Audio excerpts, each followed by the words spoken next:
অনেক সময় আপনার খারাপ ছবি খারাপ ভিডিও নিয়ে আপনাকে ব্ল্যাকমেল করা হয় এবং আপনার কাছে বিশাল অঙ্কের টাকা দাবি করা হয়। বলা হয় যে আপনি যদি টাকা না দেন তাহলে এগুলো নেটে ছেড়ে ভাইরাল করে দিবে।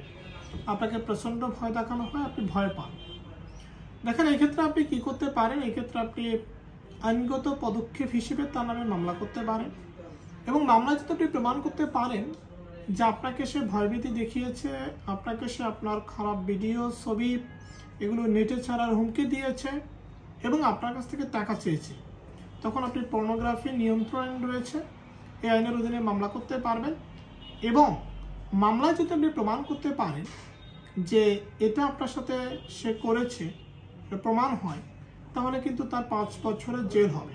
এই কারণে আপনি যদি কখনো ব্ল্যাকমেলের শিকার হন, আপনার খারাপ ছবি ভিডিও দিয়ে কেউ যদি আপনাকে ব্ল্যাকমেল করে, কেউ যদি আপনাকে ভয় দেখিয়ে টাকা আদায় করে বা টাকা চায়, তাহলে আপনি তার নামে পর্নোগ্রাফি নিয়ন্ত্রণ আইনে মামলা করতে পারবেন এবং প্রমাণ হলে তার 5 বছরের জেল হবে।